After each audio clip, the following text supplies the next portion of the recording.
नमस्कार दोस्तों, माहिर कोचिंग में आपका स्वागत है। तो आज अपन राजस्थान की राज्य व्यवस्था स्टार्ट कर रहे हैं। उसके अंदर अपन पहले आयोग पढ़ेंगे जो एसआई और आपके सीएटी और राजस्थान की संपूर्ण एग्जामों के लिए आपके इम्पोर्टेंट है, क्योंकि हाल ही के अंदर जो जितने एग्जाम हुए आपने देखा होगा कि आयोगों के से ज़्यादा क्वेश्चन आ रहे हैं। 5 से क्वेश्चन हर एग्जाम के अंदर मिल रहे हैं, तो इसका मतलब है कि ज़्यादा से ज़्यादा क्वेश्चन आयोगों के अंदर आ रहे हैं। तो अपन पहले आयोग पढ़ेंगे और उसके बाद पूरी राज्य व्यवस्था पढ़ेंगे। ठीक है, आज पहली क्लास है। ठीक है, तो अपन स्टार्ट करते हैं। आज है अपना पहला राज्य निर्वाचन आयोग, और इनके बारे में अपन क्या क्या पहले पढ़ेंगे। कि इनकी प्रकृति पढ़ेंगे कि कैसी प्रकृति है, संवैधानिक है या सांविधिक है। उसके बाद स्थापना कब हुई और कहाँ पे हुई। उसके बाद अपन संगठन व संरचना के बारे में पढ़ेंगे, नियुक्ति कैसे की जाती है, उसके बाद योग्यता क्या क्या है उसके अंदर, और उसके बाद कार्यकाल कितना है, वेतन भत्ते, शपथ, इस्तीफा, और ये सारे अपन पढ़ेंगे। ठीक है, हाँ, 5 आयोग अपन पढ़ेंगे। तो इनके पहले यहाँ से स्टार्ट करते हैं कि राज्य निर्वाचन आयोग सैक, इसकी प्रकृति कैसी है। तो आप जानते हैं कि ये एक संवैधानिक आयोग है।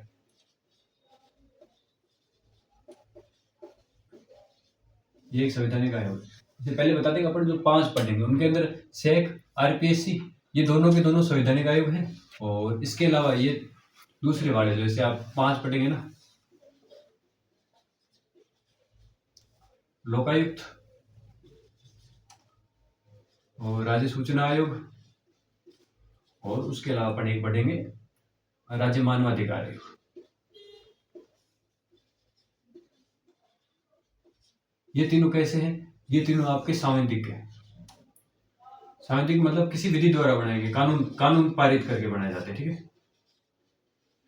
कानूनी एक्ट पारित करके आपके ये बनाए जाते हैं, इसके तहत बनाए जाते हैं, उनको सांविधिक कहते हैं। और जो संविधान के अंदर है उन वो कैसे है, संवैधानिक आयोग है। ठीक है, इसके अलावा एक और आपको यहाँ से पूछते हैं कि ये क्या राज्य निर्वाचन आयोग का मूल संविधान के अंदर उल्लेख है। तो ये नहीं है। ठीक है, तो इसका मूल संविधान के अंदर उल्लेख नहीं है, क्योंकि ये संविधान संशोधन किया गया, आपको पता है। यहाँ से एक क्वेश्चन आपके बढ़ सकता है कि मूल संविधान के अंदर इसका उल्लेख है कि नहीं है। ठीक है, मूल संविधान में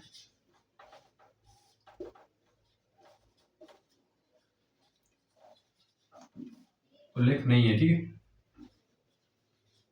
तो ये याद रख लेना, क्योंकि आप हर जगह ये क्वेश्चन बढ़ने लायक बहुत अच्छा क्वेश्चन है कि क्या राज्य निर्वाचन आयोग का उल्लेख मूल संविधान के अंदर नहीं है। तो कहाँ पे इसके अंदर संविधान संशोधन किया गया था, आपको पता है कि 73वां और 74वां संविधान संशोधन। 73वां संविधान संशोधन आप जानते हैं कि पंचायती राज को संवैधानिक दर्जा देने के लिए किया गया, और 74वां नगरीय निकाय को संवैधानिक दर्जा देने के लिए किया गया था। आप जानते हैं कि इसके अंदर भाग 9 जोड़ा गया था, और अनुसूची 11वीं के अंदर ये जोड़ा गया था। विषय आपके इसके अंदर रखे गए थे, टोटल 29 विषय रखे गए थे। ठीक है, और ये संविधान के अंदर जोड़ा गया था। ठीक है, और इसके अनुच्छेद आप जानते हैं कि 243 से लेके 243 ओ तक है। और 74वां संविधान संशोधन आप जानते हैं कि नगरीय निकायों को संवैधानिक दर्जा देने के लिए स्टार्ट किया गया था। इसके अंदर भाग 9A जोड़ा गया, 9A या फिर 9 क। इसके अंदर अनुसूची 12वीं जोड़ी गई थी। विशेष इसके अंदर 18 रखे गए थे। और इसके अंदर संविधान जो अनुच्छेद है आपके 343 से लेके 343 ZG तक। और जो इस संविधान के अंदर जो इस अनुच्छेद के अंदर संविधान के अंदर जो राज्य निर्वाचन आयोग है, इसका उल्लेख किया गया है आपके 243 के और 243 ZA के तहत। 243 के अंदर आपके किया गया था कि पंचायती राज के लिए पंचायती राज के लिए चुनाव आयोग राज्य निर्वाचन आयोग होगा, और 243 ZA के तहत होगा आपके राज्य निर्वाचन आयोग नगरीय निकायों के लिए चुनाव की व्यवस्था करेगा। ठीक है, तो ये याद रख लेना। अभी यदि इससे पहले आप जानते हैं कि ये तो इसकी स्थापना आपके कब हुई थी। इसकी स्थापना का जो निर्णय लिया गया था वो लिया गया था आपके 17 जून को, 17 जून 1994 के अंदर। और इसकी स्थापना लागू कब हुआ था? लागू हुआ था 1 जुलाई को।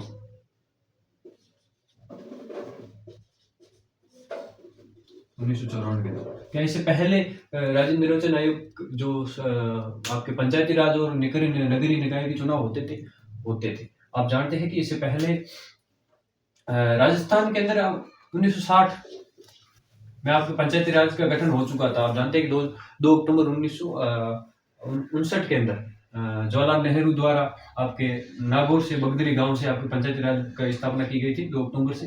तो उससे पहले आप 1960 में चुनाव स्टार्ट हो चुके थे और इससे पहले यदि चुनाव करवा रहा था वो करा रहे पंचायती राज। जो पंचायती राज के जो चुनाव है ना वो पंचायती राज विभाग करवा रहा था और जो नगरीय निकाय वो भी उनका भी 1960 से मान लो नगरीय निकाय का भी चुनाव 1960 से हो रहा था। लेकिन उस टाइम जो चुनाव विभाग है राज्य का राजस्थान का जो चुनाव विभाग है उसके द्वारा किया जाता है। तो ये भी आपके क्वेश्चन पूछ सकते हैं कि 1960 से पहले 60 तक कौन करे, तो आप याद रखना कि राज्य चुनाव आयोग करवा रहा था।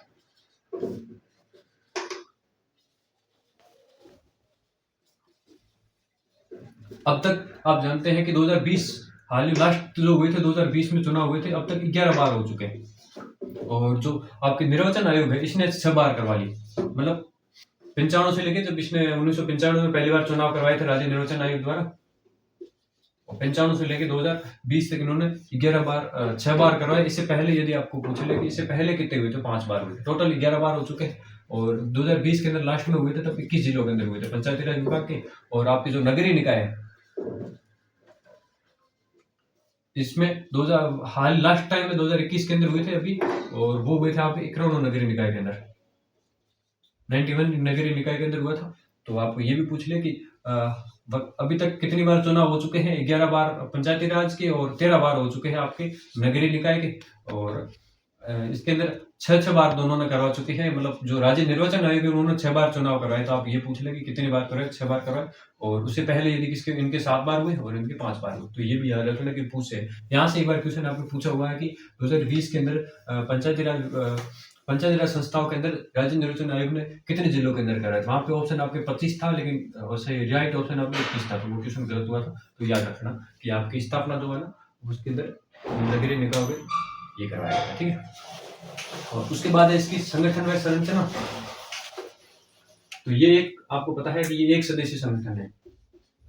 इसके अंदर एक सदस्य होता है, वही निर्वाचन आयुक्त होता है।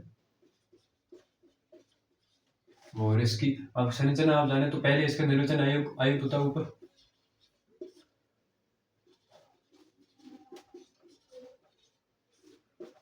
जिसकी नियुक्ति आपके राज्यपाल द्वारा की जाती है। इनकी सहायता के लिए नीचे होता है एक सचिव। सचिव हमेशा आईएएस अधिकारी होता है। और इनकी सहायता के लिए आपको होता है उप सचिव,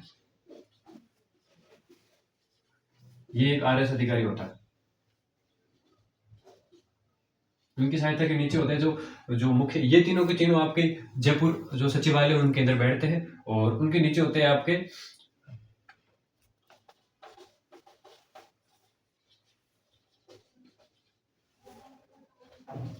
पंजीकरण अधिकारी, जिला पंजीकरण अधिकारी। जो आपके जो वोटों के मतदान सूची के अंदर कोई नवीकरण करना है या फिर कोई नाम हटवाना है तो उसके तहत जिला पंजीकरण अधिकारी ये आपके कलेक्टर होता है, डीएम होता है। और इस डीएम का एक और भी कार्य होता है। तो यहाँ पे 2 पद होते हैं, एक तो जिला पंजीकरण अधिकारी और एक जिला निर्वाचन अधिकारी होता है।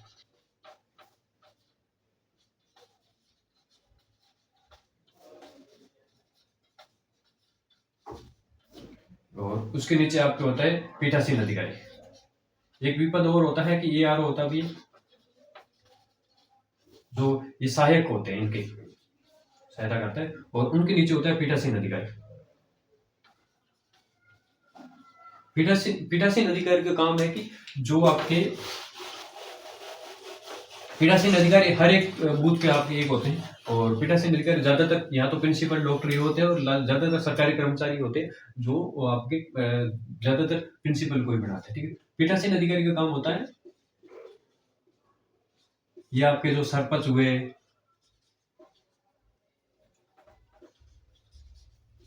उप सरपंच, वार्ड पंच, इनको शपथ दिलाते हैं। ठीक है। और बाकी वाले सारे के सारे जो पंचायती और नगर निगम को अधिकारी को जो शपथ दिलाते हैं पीठासीन अधिकारी, उनके नीचे होता है BLO, जो आपके एक टीचर, गवर्नमेंट टीचर होता है, जो वोटों के अंदर जो आपके कोई यदि कोई नया वोट जुड़वाना है, नई लिस्ट जुड़वानी है, उसके तहत आपके बीएलओ को काम करता है, ठीक है, तो याद रखना।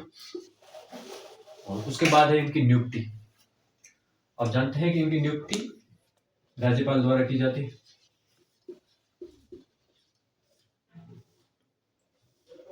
और राज्य मंत्रिपरिषद की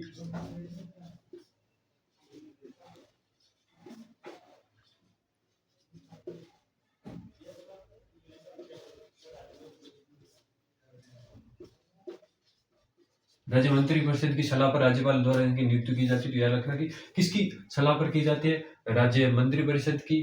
कौन करता है इनकी नियुक्ति, आप राज्य निर्वाचन आयोग की, तो आपके नियुक्ति करते हैं राज्यपाल। और इनके बारे में एक इम्पोर्टेंट नोट है, ये याद रखना कि इनकी पुनर्नियुक्ति नहीं होती।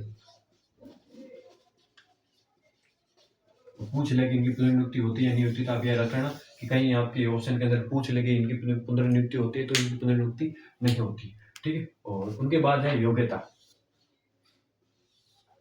योग्यता के अंदर आप ये याद रखना कि यह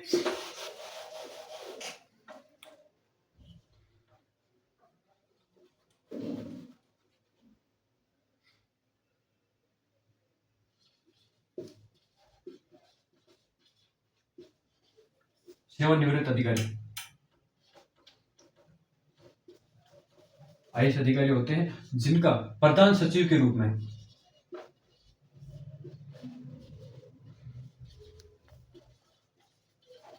5 वर्ष कार्य किया गया हो। तो ये याद रखना कि इनकी योग्यता की है, एक तो सेवानिवृत्त होना चाहिए, ठीक है, मतलब पद से इनको ना अपने सेवा से निवृत्त हो चुके हो, उसके बाद इन्होंने प्रधान सचिव के रूप में मिनिमम 5 वर्ष तक इन्होंने कार्य कर रखा हो। सचिवालय के अंदर इन्होंने प्रधान सचिव के रूप में इन्होंने मिनिमम 5 वर्ष तक कार्यकाल इन्होंने करके रखा हो, तो इनकी ये होगी योग्यता। उसके बाद इनका कार्यकाल। कार्यकाल आप जानते, कार्यकाल अब 2002 के बाद इन्होंने कर दिया 565।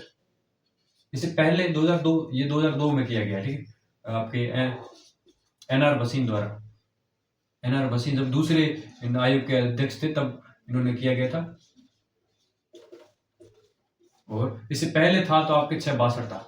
इसीलिए तो आप जानते हैं कि पहले जो निर्वाचन आयुक्त थे अमर सिंह, उनके बारे में अपना पूर्व वैसे बात पूरी करें, वो उन्होंने, उनका कार्यकाल 6 वर्ष रहा, क्योंकि इससे पहले आप जानते हैं कि इनका 6 वर्ष कार्यकाल था। अमर सिंह 1994 से लेके पहले थे और 2000 तक रहे थे। और 2002 के अंदर एनआर भसीन आए और एनआर भसीन 2002 तक रहे थे।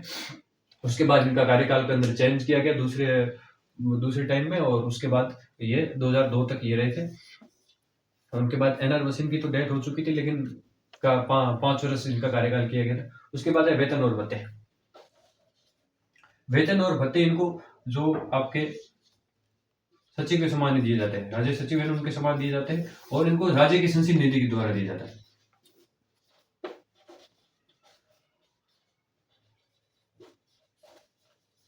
राज्य की संचित निधि द्वारा दिया जाता है। और उसके बाद ये बहुत ज्यादा इंपॉर्टेंट है, क्योंकि आपको घुमा फिरा के क्वेश्चन यहीं से पूछते हैं ज्यादातर कि इनके वेतन किसके समान है, तो आप याद रखना कि राज्य की सचिव के समान है। और उसके बाद इनकी शपथ, ये बार बार आप कहीं ना कहीं कंफ्यूज होते हो, तो ये इंपॉर्टेंट याद रख लेना कि इनकी शपथ का प्रावधान नहीं, मतलब इनकी शपथ है ही नहीं, संविधान के अंदर से इनका प्रावधान नहीं, क्योंकि ये आपको इम्पोर्टेंट, क्योंकि आपको पूछ सकते हैं कि इनकी शपथ किसके द्वारा दिलाई जाती है, आपको भ्रमित करने के लिए कि राज्यपाल द्वारा, मुख्य न्यायाधीश द्वारा। तो याद रखना कि इनके संविधान के अंदर इनके शपथ का कोई प्रावधान नहीं, इनकी शपथ नहीं दिलाई जाती। उसके बाद एक इस्तीफा किसको देते हैं, तो ये अपना इस्तीफा देते हैं राज्यपाल को। ये अपना इस्तीफा राज्यपाल को देते हैं, और इनकी नियुक्ति भी राज्यपाल करता है, और ये अपना जो वार्षिक प्रतिवेदन है वो भी राज्यपाल को सौंपते हैं। तीनों के तीनों ये राज्यपाल को करते हैं, लेकिन इनको जो हटाते हैं वो राज्यपाल नहीं हटाते। यहाँ पे इंपॉर्टेंट है इनके हटाने की प्रक्रिया व आधार, आप याद रखना, ठीक। इनके हटाने का आधार तो आप जानते हैं, कदाचार, असमर्थता और भ्रष्टाचार। तीनों के तीनों याद रख लेना, यहाँ से क्वेश्चन बहुत ज्यादा बना था। कदाचार, असमर्थता और भ्रष्टाचार, ठीक है, ये इनके आधार है। और हटाया किसके द्वारा जाता है, राष्ट्रपति के द्वारा। इनको हटाने की जो है, इनको हटाते हैं राष्ट्रपति द्वारा। याद रख लेना, इनकी शपथ का प्रावधान नहीं है, इनको इस्तीफा एक इनको देते हैं राज्यपाल को, इनको नियुक्ति कौन करता है? राज्यपाल। ये वार्षिक प्रतिवेदन किसको सौंपते हैं? राज्यपाल को। लेकिन इनको हटाते हैं वो राष्ट्रपति द्वारा इनको हटाया जाता है। और इनको हटाने की प्रक्रिया है वो कैसे है? सेम जो उच्च न्यायालय के जज है, उच्च न्यायालय के जज के समान, जज के समान, उच्च न्यायालय के जज के समान। आप जानते हैं कि उच्च न्यायालय के जज को महाभियोग द्वारा हटाया जाता है, राष्ट्रपति की तरह। तो आप इनडायरेक्टली आप सीधा सीधा कह सकते हो कि इनको हटाने के लिए आपको महाभियोग के द्वारा, प्रक्रिया द्वारा हटाए जाते हैं। ठीक है, तो ये याद रखना कि इनको हटाने की प्रक्रिया किसके द्वारा है? उच्च न्यायालय के जज के समान है। और आपको इनको, इनकी योग्यता क्या है कि एक सचिव के रूप में, प्रधान सचिव के रूप में 5 वर्ष कार्य किया गया हो, 5 वर्ष तक उस पद पर रहे हो प्रधान सचिव के रूप में। और इनकी नियुक्ति राज्यपाल द्वारा की जाती है। और इन हटाने का जो है महाभियोग, आप महाभियोग जानते हैं कि 2 महाभियोग ऐसे होता है कि आपके या लोकसभा या राज्यसभा में 50, लोकसभा में 50 मेंबर, 100 मेंबर, और राज्यसभा में 150 मेंबर द्वारा प्रस्ताव लाया जाता है। प्रस्ताव लाने के बाद एक समिति का गठन होता है। मतलब प्रस्ताव लाने के बाद या तो लोकसभा अध्यक्ष या राज्यसभा का सभापति, जो दोनों के द्वारा स्वीकृत या अस्वीकृत करने के बाद, यदि उसको राज्यसभा अस्वीकृत कर देता है, यहाँ पे लोकसभा का अध्यक्ष या जो सचिव है वो अस्वीकृत कर देता है तो हटता नहीं है। उसके बाद यदि स्वीकृत कर देता है तो उसके बाद एक समिति का गठन होता है। समिति का गठन होता है। समिति के अंदर ये याद रखना, यहाँ से भी क्वेश्चन बढ़ सकते हैं। ठीक है, इस समिति के अंदर आपकी एक तो उच्च न्यायालय का जज, उच्च न्यायालय के मुख्य न्यायाधीश या फिर कोई उसके द्वारा नामित जज, और या फिर सर्वोच्च न्यायालय का मुख्य न्यायाधीश या फिर कोई जज, और या फिर इसका विशेषज्ञ, ये तीनों के तीनों होंगे। और उस समिति की जांच के बाद प्रस्ताव रखा जाएगा। 2/3 बहुमत से इनको प्रस्ताव से पारित करना पड़ेगा। और एक सदन में पारित होने के बाद दूसरी सदन में भेजा जाएगा। और दूसरी सदन के अंदर यदि 2/3 बहुमत से, उपस्थित सदस्यों के 2/3 बहुमत से यदि पास हो जाता है तो इस पद से हटना पड़ता है। लेकिन आज तक कोई प्रस्ताव ना तो पास हुआ है, ना अभी तक कोई लाया गया, क्योंकि ये महाभियोग के बहुत जटिल प्रक्रिया रहती है। तो इसके तहत आप ये जान लें कि इनके हटाने की प्रक्रिया है वो बहुत ज्यादा जटिल प्रक्रिया है। इनके अभी कार्य की बात करते हैं अपन। तो अब तक अपन ने इनकी हटाने की प्रक्रिया पढ़ ली है। उसके बाद अभी उनके कार्य और इनका कार्यकाल, कौन कौन से अध्यक्ष रहे उनके बारे में बात करते हैं। तो पहले अपन अध्यक्ष कौन कौन है उनके बारे में बात कर ले, उसके बाद राज्य निर्वाचन आयोग के कार्य क्या क्या वो अपन पढ़ लेंगे। ठीक है, तो पहले अपन पढ़ लेते हैं अमर सिंह राठौड़। आप जानते हैं इनके बारे में 2 बात जो इंपॉर्टेंट बात है याद रखो कि एग्जाम के अंदर पूछने वाली बातें होती है। जैसे एक तो ये पहले थे, पहले राज्य निर्वाचन आयुक्त रहे। आप जानते हैं कि 1994 से 2000 तक रहे। दूसरा है इनका सर्वाधिक कार्यकाल,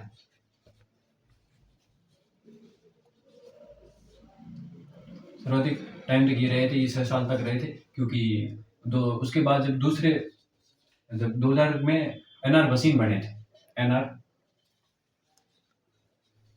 वसीम, ये 2000 से 2002 तक के बीच में रहे। टाइम पीरियड आप याद मत रख लो, लेकिन इनके जो ये सीक्वेंस है ये याद रख लो बस। 2002 तक रहे थे। और इनका है कि ये न्यूनतम कार्यकाल है इनका। इनके टाइम के अंदर ही मतलब चेंज किया गया था कि 6 साल से 5 साल किया गया न्यूनतम कार्यकाल। दूसरा आप जानते हो कि इनको राजस्थान का वर्गीस कुरियन कहा जाता है।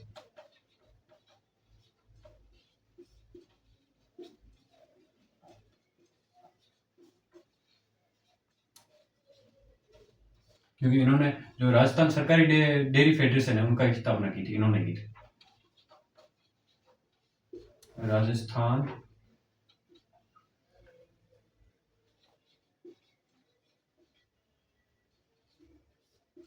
सरकारी डेयरी फेडरेशन,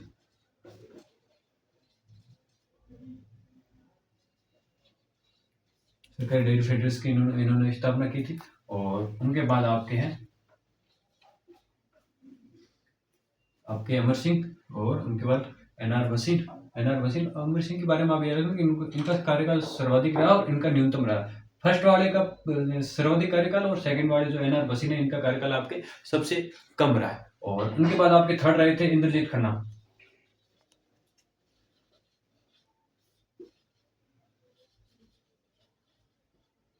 इनके बारे में ज़्यादा कुछ याद रखना नहीं, सीक्वेंस याद रखना कि अमर सिंह, एन.आर. वसीम, इंद्रजीत खन्ना और चौथे आपके रहे थे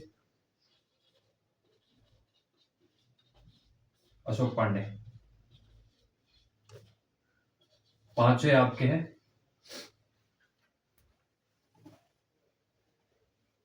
राम लोबाया।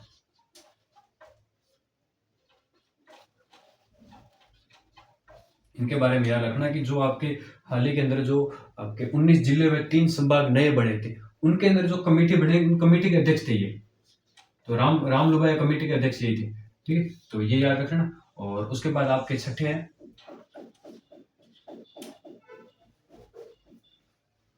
प्रेम सिंह मेहरा।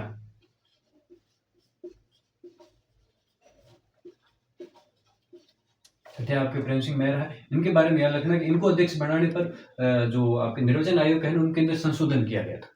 किसी की आपको ये पूछ ले कि किसी आयोग के अंदर संशोधन किया गया था, वो आपके प्रेम सिंह मेहरा के किया था। और सातवें आपके रहे मधुकर गुप्ता।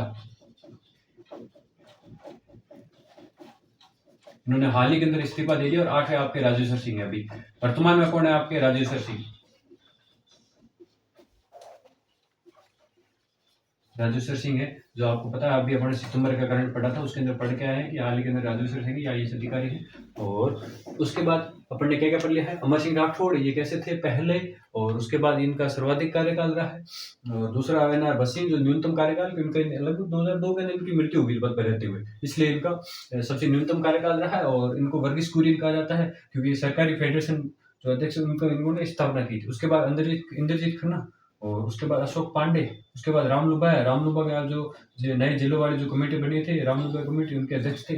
और उनके बाद प्रेम सिंह मेहरा, और उसके बाद जो हाल ही में इस्तीफा दे दिया मधुकर गुप्ता ने। और अभी नए जो आपके आठवें बने हैं वो राजेश्वर सिंह है। तो इनके बारे में याद रखना। और उसके बाद में अपन जो पढ़ते हैं, अपन पढ़ लेते हैं इनका इनके कार्य क्या क्या है, राज्य निर्वाचन आयोग के कार्य क्या है।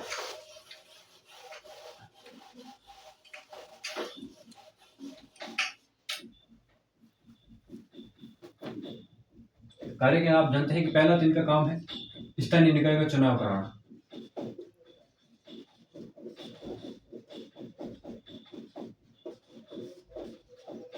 चुनाव करवाना स्थानीय निकाय के अंदर आप दोनों जानते हैं कि एक तो आपके पंचायती राज और एक आपके नगरीय निकाय, उन दोनों का चुनाव ये करवाता है। और उसके बाद दूसरे चुनाव वो आपको मैं आगे बता दूंगा, एक आपके पॉइंट रह गया वो भूल गया हूँ मैं, लास्ट में बता दूंगा। ठीक है। और दूसरा है जो आपके जो स्थानीय निकाय है उनको चुनाव चिन्ह का आवंटन करवाना। चुनाव चिन्ह का आवंटन करवाना, बंटवारा जो ये करते हैं कि चुनाव चिन्ह कौन कौन सा दिया जाएगा। उसके बाद आप आदर्श आचार संहिता लगवाना। आदर्श आचार संहिता का पालन करवाना किसी के लिए। और उसके बाद आपके है इनका काम है उपचुनाव करवाना। यदि कहीं पे कोई इस्तीफा दे देता है, यहाँ पे कोई कारण मृत्यु हो जाती है, तो उनके उपचुनाव करवाते हैं, वो भी नगरीय निकाय करवाते हैं, राज्य निर्वाचन आयोग करवाता है। उसके बाद है आपके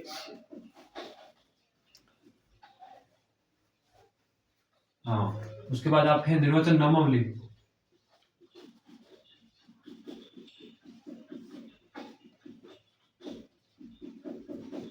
मतदान सूची में नवीनीकरण करना बताते हैं कि जैसे कोई आपके इसके अंदर किसी निर्वाचन मतदान जो नामावली है उसके अंदर कोई फोटो युक्त लेके आनी हो, या फिर उसके अंदर कोई किसी की मौत हुई है तो उसके अंदर जो निर्वाचन खारिज करवाना, ये सारे के सारे आपके राज्य निर्वाचन आयोग द्वारा किए। उसके बाद है कि इसके चुनाव को चुनाव स्थगित व निरस्त करवाना। कोई दंगा हो जाए या फिर कुछ न कुछ ऐसी हो जाए तो उसके स्थगित और इसका जो आपके है ना ये भी निरस्त ये भी करते हैं। उसके बाद चुनाव की घोषणा करना कि चुनाव कब होंगे, स्थानीय निकायों के चुनाव की घोषणा ये करते हैं। और उसके बाद आप और इम्पोर्टेंट पॉइंट है कि राज्य को वार्षिक प्रतिवेदन सौंपता है। वार्षिक प्रतिवेदन सौंपता है किसको? राज्यपाल को। और अपनी वार्षिक प्रतिवेदन एक सूची बना के अपनी साइट पे भी डालता है। तो इनके ये कार्य है। और इसके अलावा एक और अपने टॉपिक रहा था, वो अपन अभी पढ़ लेते हैं कि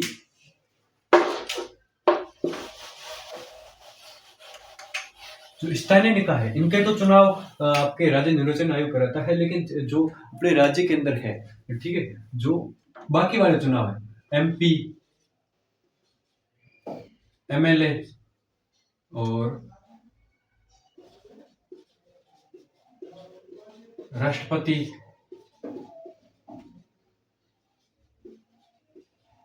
राज्यसभा सदस्य, इनका चुनाव आपके कौन करवाता है? तो इनका चुनाव आप जानते हैं कि सीईओ करवाता है, मुख्य निर्वाचन अधिकारी आपके करवाता है। इनके अंदर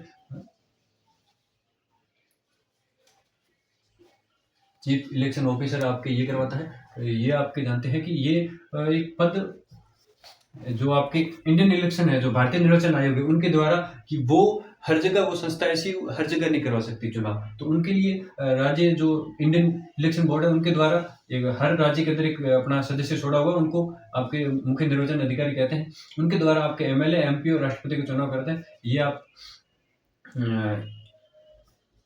ठीक है, तो याद रखना कि इनका चुनाव कौन करवाता है? मुख्य निर्वाचन अधिकारी आपके करवाता है। और आपके निर्वाचन आयोग है ना, इनके जो एक और आपके कहीं पे मिलता है ना, तो इसका उल्लेख निर्वाचन आयोग के उल्लेख है ना 120 आपके पंचायती राज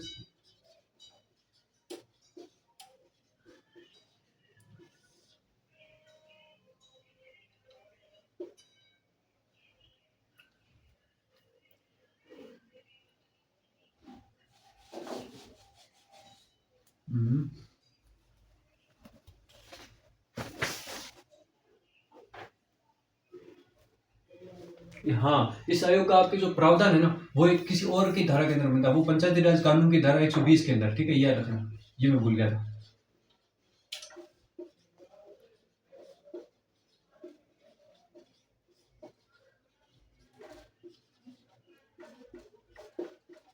एक 120 के अंदर इसका प्रावधान मिलता है, ठीक है। तो ये आपके था आपका राज्य निर्वाचन आयोग।